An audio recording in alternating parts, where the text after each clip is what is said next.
We're joined this morning by Director Brian Pete with the Riley County Police Department. Always a pleasure, sir. It is my honor to be here.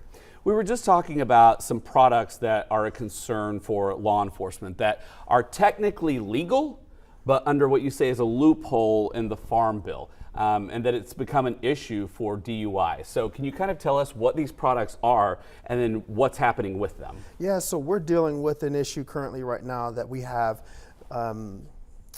shop owners who are working to try to make sure that their business is legitimate, that they're staying, they want to stay within the confines of law, of state law and federal law. But unfortunately, some of the products that they've been getting are not in the code. So as individuals buy them, they believe that these are legitimate products, but when they consume them, they turn into THC within the body. And that's resulting in what we're finding is DUIs, folks driving under the influence, THC, cannabis, and it's also a career-ending thing for folks like military people or truck drivers or people who are state or government workers.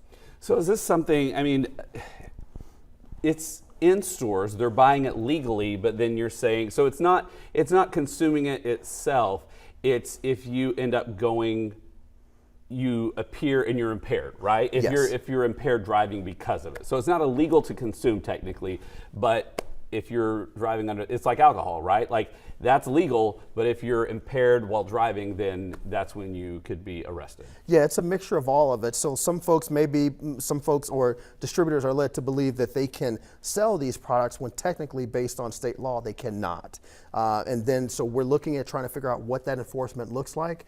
But as distributors are telling them then, hey, this product contains no THC or it contains under the threshold that's mandated by the state, that folks are, it's not what it seems. And this also presents a problem, especially with youth. So as we're trying to deal with people with kids not dealing with vaping or doing drugs or anything, these types of things are causing actually like marijuana-induced psychosis. So we're seeing mental health issues that are creeping up, especially when you look at states that do have legalized marijuana. We're seeing significant problems with crisis intervention.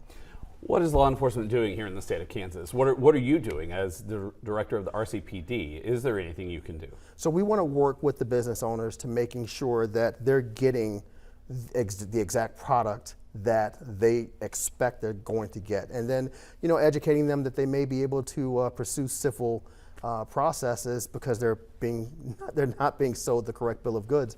But then we also need to protect our public. We need to protect people who believe that they're consuming one thing when in fact they're consuming something different. What about the laws themselves? Because you said there is a loophole that's allowing this. Yeah, there's confusion as to where the enforcement lies, whether it's a state issue or a local issue.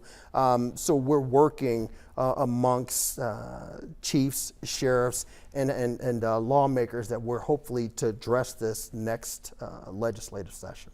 All right, Director Brian Pete, thank you so much. Thank you. Well, stay with us because we're back right after this.